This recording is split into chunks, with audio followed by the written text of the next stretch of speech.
All right, we're live.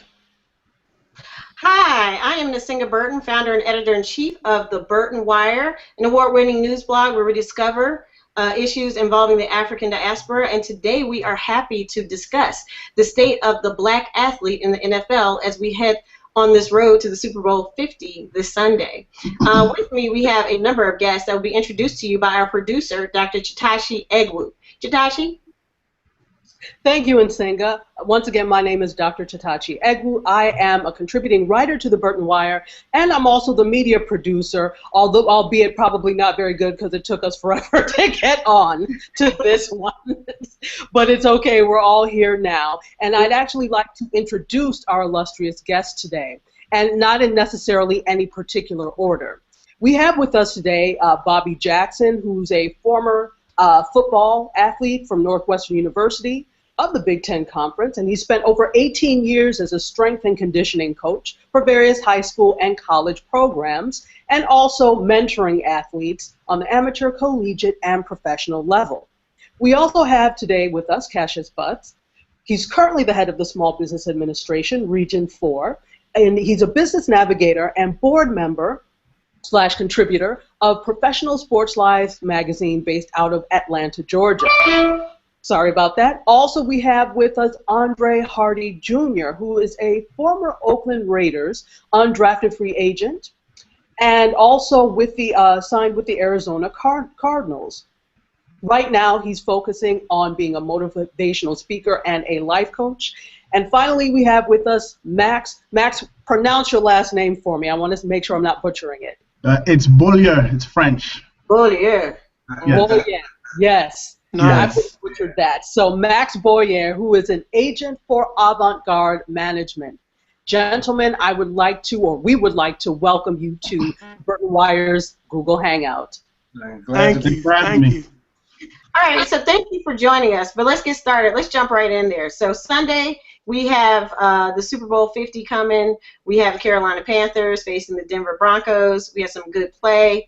So many people are looking forward to it. But one of the big stories, of course, coming out of that is Cam Newton, the treatment of the what I would call a stellar black quarterback, who really is on the cusp of making history in a lot of different ways.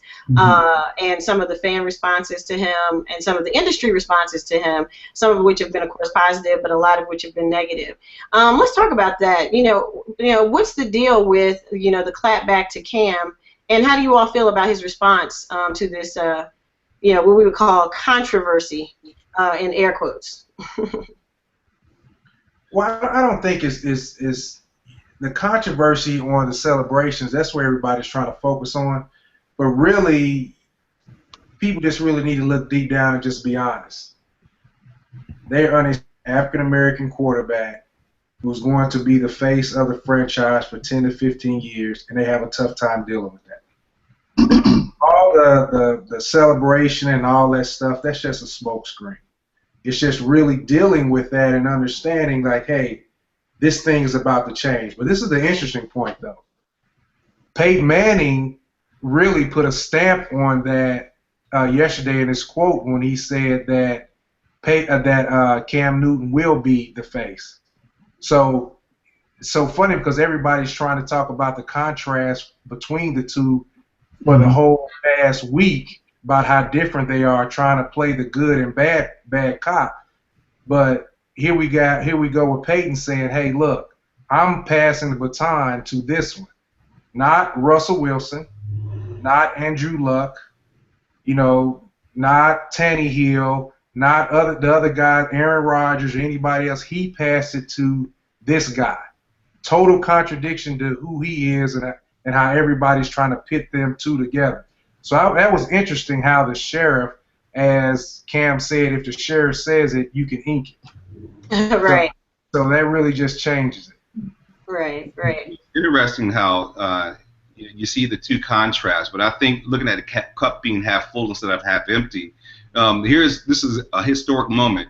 Cam Newton coming out of Atlanta, Georgia, going places people could never dreamed of, winning a national championship at a junior college, winning a national championship at Auburn, and now on the cusp of being a possible national champion in the NFL. But one is interesting is that Cam Newton actually broke Peyton Manning's rookie passing record, passing yards. And he broke that record by passing more than 120 more yards of him. But I can say that both quarterbacks have really handled the attention of the media and really the responses in a possible light. So others who are looking at them and saying, I want to be like Peyton or I want to be like Cam, they're actually taking that very well. And I applaud both of them for doing that. Mm-hmm. But Cassius, I think what's interesting. Go ahead. I think what's interesting is, sports is a microcosm of our society. That's a lot right. of the issues that we see in our society are very apparent in sports. This reminds me of a paper I did while I was in law school in our race in the law class. And to give you a little bit of tidbits of what I did in that paper, back in 2005 during Katrina, we saw a lot of African Americans, really trying to survive. So they go into these stores, really getting food for their families, but they would call them looting. Say a white family do the same way, they're trying to survive. If we want to go translate that into sports, hockey, they fight a lot. They actually promote it, and it happens a lot. And these guys are called warriors. We're in the NBA where a fight rarely happens. Maybe once a year there's a big fight. They're called thugs. So, these issues that are in society are very apparent in sports. So let's take it back. So now what can I compare Cam Newton to since he's reached such a high status level? And I hark back to 8 years ago when Barack Obama was running for president. He won. And I like how both Obama and Cam Newton have really tried to not make race a big deal during their venture towards success. And they felt like, this is my job, this is what I do, so race should not even really play a factor. And I think why it seems to be a big factor, particularly with the media and with our country, I think they want to, the United States want to pat themselves on the back and say that they've made great strides. So they press on these issues and press on these questions, like say, hey, you're black, you're in the NFL, that's cool, right? And we're cool with that too. And they ask these questions to Cam Newton to kind of say like, hey, the United States have made great strides, so race is not an issue. We've grown so much, but in reality, we do have some racial issues that still needs to be addressed. So I think sports and what's going on today is just a reflection of what's going on in society and why these questions seem to persist with Cam Newton. I think Cam Newton is handling very well. He carries himself like I would carry, a young black man would carry himself. Just having fun, always being classy, recognizing the quarterbacks, the legendary quarterbacks that came before him and paved the way. And he's doing his own way and he's winning. And I think it's great to see. Can I ask Max a question? I'm sorry, Nsenga, if I could ask Max a question. So do you think that sports, professional sports especially, is a platform that could be used to begin to address the race issue in a critical or real way? Oh, That's absolutely. Listen, sports, they draw everybody from maybe race, creed, region. I mean, I as a black man, I could sit next to an old white dude from the South and we could both enjoy a football game. And because it's just a game, it's all about performance. And they're all wearing helmets. But when you take off these helmets and you see the races that are out there, they're all working together, and it's good to see that, sports is just a performance-based industry. Can you play? It doesn't matter what race you are, can you play? And it's just showed that race doesn't matter as long as you can perform. Unfortunately, some people have a tough time getting over the color of each other's skin. But definitely sports is a platform to kind of draw the attention that race should not play a big role in deciding whether we're good or not.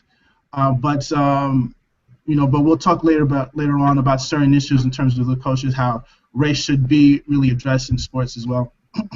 Yeah, because race shouldn't be a factor, but it very much is. And if you look at, and I'm going to come into Andre in a second, if you look at, even baseball, right, was like the sport of immigrants, because you didn't have to speak the same language in order to understand it, and, it unified everybody, and then, through media and a bunch of other things, it became like America's sport, and where you were from became less of an issue. So I think that sports can always be like a unifying factor. Look at South Africa, look at Colombia, look at these other countries, particularly as it relates to soccer. It's very clear that that happens, but I think because the U.S. hasn't dealt with its issues with race, that it's, we try to pretend like it doesn't exist. We try to pretend like it doesn't matter when we know that it does. And I think Cam's treatment, Max, is exemplary of that. And so I'd like to talk to Andre about, within the league, that idea of, what it means to be a member of the NFL. Like, what is an upstanding member of the NFL? Because I keep asking myself when people are acting like Cam is doing something because he's dabbing or what have you, that he's not being reflective of a professional in the NFL. What pressures do you all face when you're actually in the league or trying to become a part of the league? I think that Cam is handling his situation very well. There's a lot of pressures that come with being in the league and being in his situation, and I believe from myself and being in the league and being around my peers that he's handling the situation better than most would.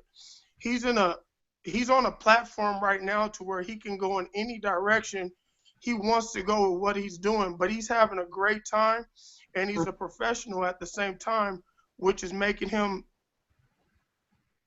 represent us in a great way, because Black people, we love to have fun. We love to dance. That's our culture. That's our nature. Mm-hmm. But at the same time, he's able to step on a podium and address people in a professional manner, which is coming from what I've seen is just he's doing an outstanding job for us as a Black community, because as we know, some people have that stage and make us look bad in some ways sometimes. Yes, yeah. I agree. Does anyone else want to add anything before we move forward? I want to add one thing about, back to the Peyton Manning deal, how he pointed out Cam Newton, because, the thing about everybody's talking about is how Cam is doing things his way. Right. Yes. And it's interesting how Peyton pointed him out, because when Peyton came to the league, he did things his way. He brought the offensive coordinator off the sideline to on the field. I run the show. He brought the shot to the play. I run the show, and everybody started following after his lead. So Peyton is looking at Cam like, okay, yeah, I came in the league and I created an offense for myself. You know what I'm saying? For my professional career, and I see you doing the same thing. You creating your own arena. So it's funny how we try to pit them against each other, but their mentality and their professionalism and how they see the game and their passion of loving football is the same. So it's interesting how Peyton saw that and pointed him out instead of everyone else that everybody look, because if you think about it, America wants a Russell Wilson before they want a Cam Newton. Yes. You know what I'm saying? That's an issue. You know what I'm saying? But he didn't point him out. He pointed, oh, that guy is more like me than Russell Wilson. Because Russell Wilson, he's a good ball player. He's great. But we know Russell. He follows the status quo. He follows. And that's great. That's who he is. But he's gonna follow that lane that everybody puts him in. You know what I'm saying? But yes. So Cam is more like Peyton, than we want to believe and want to accept. He's just a different color. That's right. That's right. And this is a great segue into the next piece about, coaches, right? Because we're talking about Cam Newton, Bobby. I call him Bo, Bobby. Talking about Cam Newton and Peyton Manning and how much they actually have in common, and this idea of pitting them separately or trying to, highlight what's so different about them. And then we think about these Black coaches, whether especially Lovie Smith, and how we're always looking at how it seems to be. I haven't done any research. it appears to me as a sports fan, avid sports fan, the commentary about black coaches is always very different, and the standard is very different in terms of when they get fired or when they're on fire, under fire, or what they're held responsible for, or what have you. And so they have very different, in my opinion, of course, experiences as coaches in the NFL. It's like do or die. Shorter time to prove themselves. They might take a team almost there, like a Tony Dungy when he was in Tampa, and then get fired and it's handed over to Jay Gruden, or John Gruden rather, and then they have this, Gruden has the Super Bowl win. So we have all of these things that are happening, and I believe that the NFL, even though it's made up of all of these African American players, is not really ready for African American leaders in the sense of a quarterback or in the sense of a coach. What do you all think about that? Well, I see it as America's not ready for black people in power in general in any lane or avenue. And when it comes down to coaches in sports where you're generating a lot of money for organizations, you're under a tight window to perform, and it is a do or die situation. So being a black coach or being a black quarterback that's leading a team or leading an organization, if you're at the top, you're going to get high scrutiny and criticized a lot more than white people in those positions. Yeah. Yeah, I wanted to talk a little bit about, I was reading an article on CBS Sports about 2 weeks ago, and they talked a lot about the infamous Rooney Rule. And, it was a rule established in 2003. It's named after Dan Rooley, who was owner of the Steelers, and because he was the head of the diversity committee. And the requirement is to interview, if there's any head coaching vacancy, the team has a requirement to interview at least one minority coach, just an interview during their process. Now, the article I read a couple weeks ago found some very interesting findings that the rule only applies to head coaching positions, not positions such as coordinators or position coaches, or coaching for position coaches. Because you see, a lot of the times, in order to get these head coachings, they usually get promoted. A lot of times you see the guy get promoted. Just recently, Ben McAdoo of the Giants got promoted. So, and a lot of times, when head coaches come in, they bring in their own crew, and these own crew tends to be all white. So it's kind of hard to break into a head coaching positions when a lot of the times these head coaching positions get filled by coordinators and position coaches.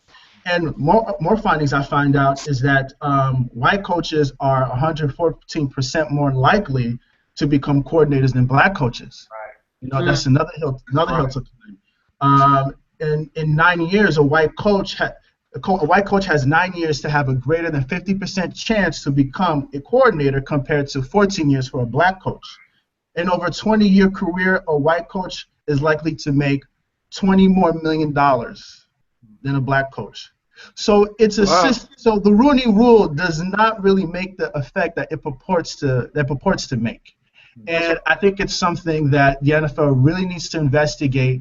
And the Rooney Rule needs to have a more deeper impact at the levels. And it's kind of weird because these coaches, they're more of a fraternity. You get these guys because there's trust, and it just seems that black people are not really in that circle of trust. So it's kind of a dicey situation, not dicey situation, but a difficult situation for coaches to break into the circle of these coaches in order to advance. So it's something the NFL should really take a look at. So how do we start to level that, or is there a way to level that? We see what the problem is, but sometimes we just have a kind of it is what it is type of what do we do about it? I think. Go ahead. Well, I was going to say, a lot of times when we have issues with society, what do they all say? It all starts with the home. So it really depends on what if these head coaches really want to bring on somebody black and really look out for the black man and bring them in and groom them to be head coaches. I mean, that's the way I see it, but it really depends on that person or that coach. Yeah. Cassius? Yeah, I think it's interesting that having the opportunity to have this type of dialogue within itself is a start. Yes. for me, I think we have to give credit where credit is due. The Rooney Rule was started in 2002 because of actually the fire of Tony Dungy. At that time, Dennis Green, who had only one losing season in 10 years, and people responded to that.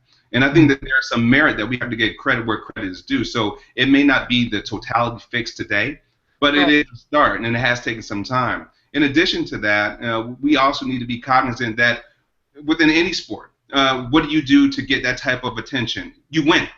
You know, yes. What you do, you win. And so you take, whether you're one of my favorites of all time, a Randall Cunningham, or you take of someone of a Russell Wilson. We have to give the credit where credit is due. And even coming to a Cam Newton, he's a different type of quarterback. It doesn't mean that he is what every other team will want or will be perfect for their team, but it does show the diversity. And I think that that's where we're having this discussion, raising the platform. I'm a firm believer what gets measured gets attained to. What gets attained to does have the opportunity to show that we can succeed. And so it really goes across all cultures, particularly as we're talking about African-American community. You're also talking about the Latino community. The head coach in Ron Rivera not having a coach to go to the Super Bowl since 1980 of Tom Flores. There's credit there to be due for that. And so once any culture or any type of group is being recognized, it is on our due diligence to make certain that we're giving them the credit due and make sure that everyone plays a part of it. That's why it was important for Peyton Manning to acknowledge and say, hey, Cam Newton, I think, Max, you said it best, and Bobby, this is the new quarterback that's coming into play, and he applauded him for that. That says a lot, and I think we have to continue to congratulate those who are at least acknowledging that there is a challenge, but also credit yourself the same way we're having this dialogue, and I think that we'll make some changes coming up shortly. I tell you what, you know, we really need to understand what is really going on with the Cam Newton situation and what he's done. He's gotten attention of the owners. Now, we talk about, you know, discrepancy with African-American coaches and them getting the opportunity. That's at the GM level. So once an owner is sitting up in his box, because the only thing he's worried about, he want to one-up his other billionaire buddy. That's the only thing he cares about. Yes. He doesn't care about anybody else. So, and once he sees that, he says, well, now he'll say to himself, wait for a minute. Now, I've been told by the rest of my billionaire buddies that this is the way the system works. But I'm seeing Cam Newton do something totally different. He put on a whole new marketing strategy just by giving the balls away to the kids. Right.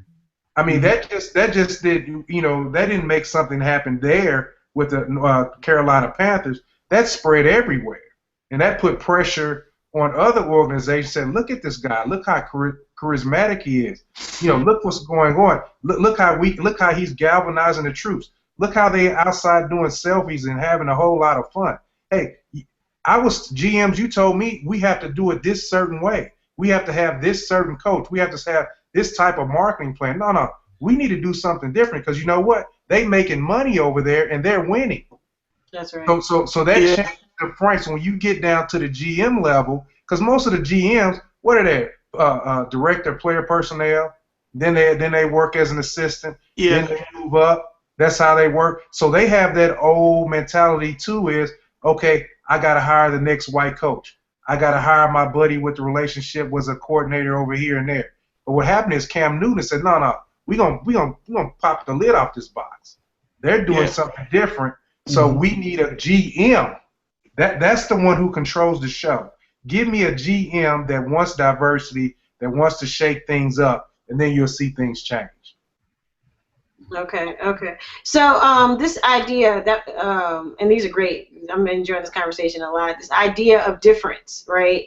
And difference can be marked or categorized by many different, you know, in many manners, whether it's race or class or gender or what have you.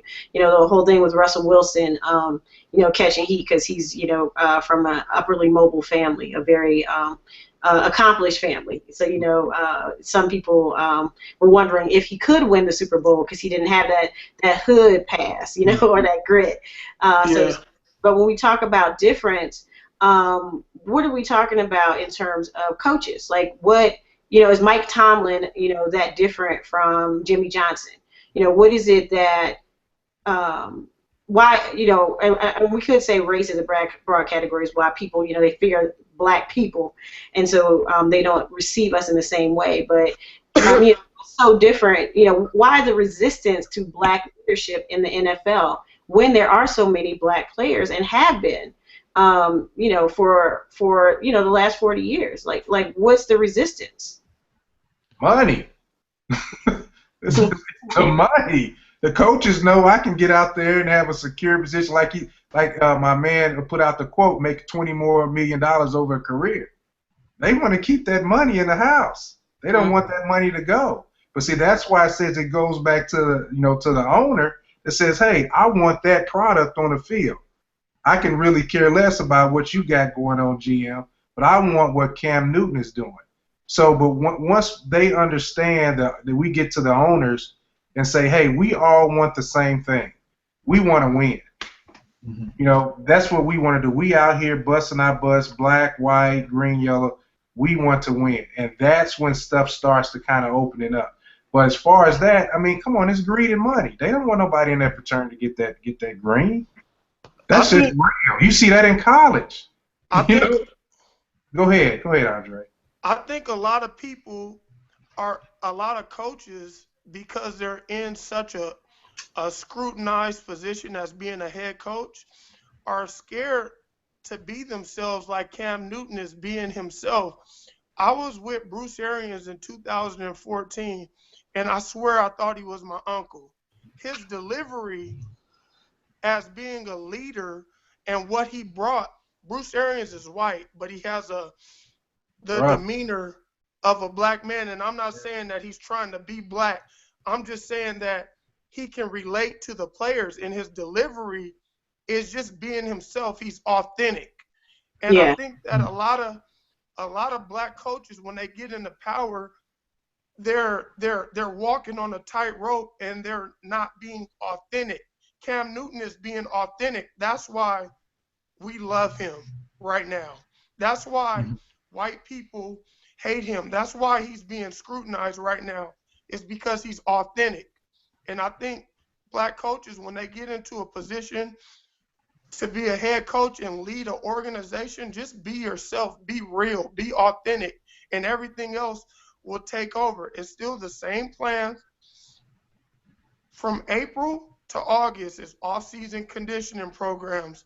From August till now, it's winning ball games. It's the same thing in every organization. It's just delivery, how you bring it to the players. Well, I want to add one point that you mentioned.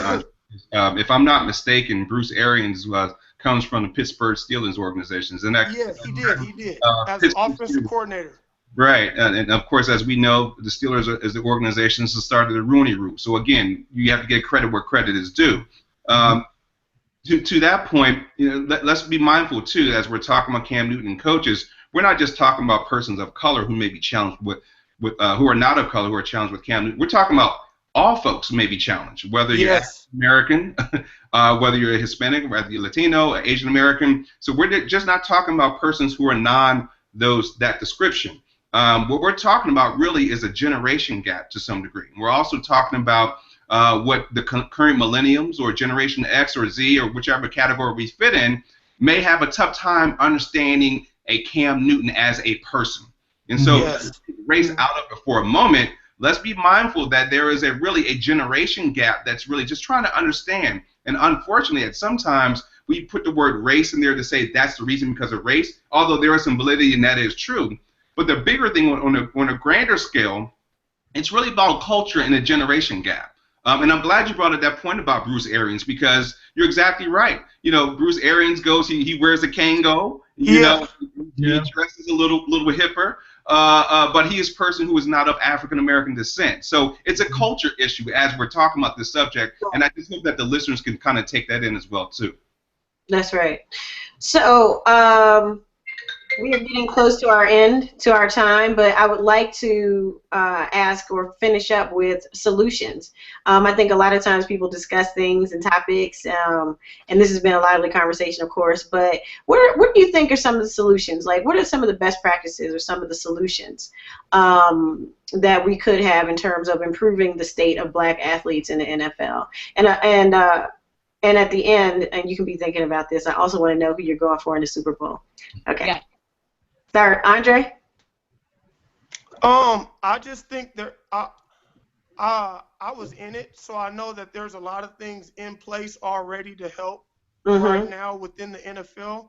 But I believe the solutions are just like what I said. Just be authentic, be yourself, and continue as black men to develop yourself. And that's about it. Just continuing to develop, to be a presentable to all different cultures and races as well. Okay. Bobby? I would say, again, I mean, Andre had some good points, but I'm really looking at, that general manager level. I mean, I understand, like he made the point with Bruce Arians, but look at the contrast of how Lovie Smith was treated.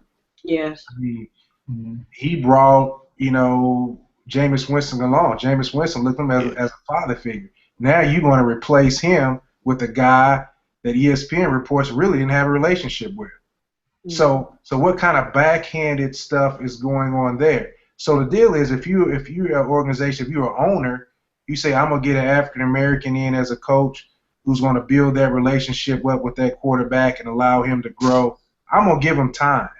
I'm going to give him time and let that thing grow instead of having him on a short leash and things like that. Because we see how when Cam started and, the troubles he was going through and Rivera and Shula brought him along, he says, hey, these guys are like father figures to me. And look where they are now.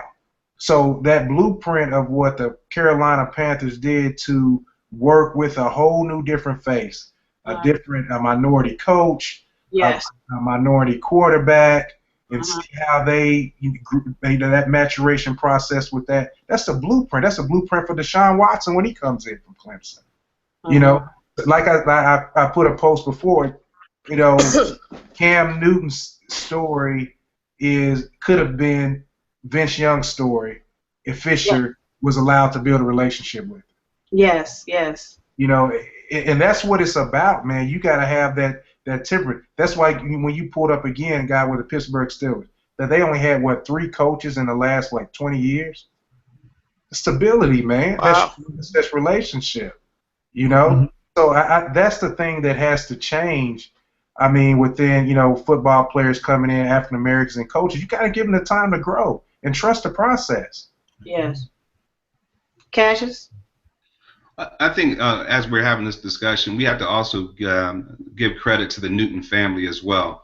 He has a support system in place that's been covering him since he was a toddler, if you will. So he's been groomed for this, and we have to give credit to those families who are actually preparing these young athletes of any race or culture that's deciding to say, hey, this is the direction that we would like for you to go into. I also want to make a point that this is Cam's brother actually was a professional football player as well who made it to the league, and so you don't hear a lot of stories about that. And so it goes back to the family, it goes back to the culture. The National Football League and other organizations, the thing about they have the right to choose to run it however they want because it is a for-profit entity. And so you can't really do a whole lot to change it from a perspective to say you should run your company this way or that way. But what you can do, you can add for yourself. You can make yourself more marketable. You can make yourself a little bit more well-rounded. And you can add different opportunities to say, hey, if I'm going to be in the league for X amount of years of times, what else will I do? So get involved in broadcasting. Get involved in training and development. And it's glad to see what you're doing there, Bobby. I mean, that's huge. Get involved in representing organizations and as well as players, Max, and what you're doing. And also really, and Andre, being able to tell the story about what it means to be a player in a league that has been around for a long time. And at the end of the day, what are you going to do when the show ends? And so I had to make that shameless plug because it's something that we talk about in Professional Sports Live magazine. the transition from being the athlete into the business world. And I really just want to thank everyone at having Nsenga gather us together today to talk about this important subject. And I think we're making progress. We have to continue to keep pressing on in a positive manner. Right. Well, in closing for myself, and to continue the theme and to continue a little bit what Cassius was saying, you know, society being a microcosm of sports, as African Americans in the United States, we always have to work a little bit extra harder than our counterpart. And I think the same holds true in the NFL. So I would say that, as Cassius was saying, you know, be more diverse, be more well-rounded, take the extra steps to succeed so you can pave the way for other African American coaches. And when you reach at that level, look out for your brothers and bring them into the fold and let them know that African Americans are well qualified to coach in the NFL. Bring them in as coordinators, bring them in as position coaches, because we are well qualified, and look out for each other. And I think discussions like this, I hope this discussion rings around the world, and to know that, you know, we could be a society, the NFL could be a league to make change in society, and I hope that they take heed to that, and I think a conversation like this is a great start. Yeah, those are excellent solutions. I'd like to just add in there that, you know, the Rooney Rule is awesome, but it's old. And, you know, we have measured the impact or lack thereof of the rule, and the intention is great, right? It's authentic, as Andre says, and that's important for sure. And the Steelers are definitely interested in and invested in diversity as a team. But I think that we need to actually put some things in place, some concrete things in place to ensure that there are more African American coaches, Latino coaches, and particularly Asian American coaches as well in the pipeline, because that is, you know, what our country is going to be looking like. And the field is diverse, but you know, those in power need to be as diverse. And there are ways to do that, even within, as Cassius says, these long-standing industries and businesses, for-profit businesses. But it's good business to have black people or people of color in charge too, with our shifting demographics, particularly in this country, and as they try to go and market the NFL abroad. So last thing, just real quick, who you pulling for on Sunday? Carolina. All right. I'm split. I'm a huge Peyton Manning fan, and I want to see him go out on top, but Cam would mean so much to us if he wins. So, you know, I'm tossing it up right there, but I'm going to enjoy it. Okay. Cassius? I'm looking forward to a great game. We're going to have a former Rookie of the Year to win the Super Bowl tomorrow. So right. Take your pick. It'll be one or the other. Yeah. Max? Yeah, I'm saying I'm a big Giant fan with Eli Manning, and I want to root for Payne's brother, but I just love me some Cam Newton. I just love what he's doing. So I'm just hoping for a good game. Not like 2 years ago in New York with that debacle. I just hope the Broncos present themselves very well, and I've enjoyed the game for them. So good luck to those two gentlemen. Okay, Chetachi, you got a pick? Yeah, whoever wins. I'm just looking forward to a good game. I won't even put any negative energy out there. Whoever wins, I'm good with. And if I could, I just wanted to say thank you to the people who were watching us on Periscope. We had our city watching on Periscope. And while you saw me fiddling around, I was also starting Facebook Live. So we were also live on Facebook Live as well. So thank you all for being here. Really appreciative. Very important topic that we're discussing today, and it's just the beginning. This is just the beginning of an ongoing conversation. So I thank you for taking part in that conversation. Yeah, and thank you to our guests. Of course, I'm going for the Panthers, Carolina Blues. Right. So of course, I'm going for the Panthers. Cam, he's black. I'm black. I'm going for the Panthers. Look, Rivera, he's Latino. I'm not, but I'm going for the brother. You know. You always go for the, when in doubt, go for the brothers, right? Always. So looking forward to the Super Bowl 50. Thank you all for joining us. Definitely well-rounded discussion. Really, really appreciate you taking the time today. And we definitely will have you back because we want to follow up on this and kind of pay close attention after this game and see what happens, particularly going into the next season. So we will definitely be reaching back out to you for some of our future Periscope, Meerkat, Facebook Live, Google Hangout. All right, thank you very much. Have a great day. Thank you. Thank you. Thank you all. Thank you.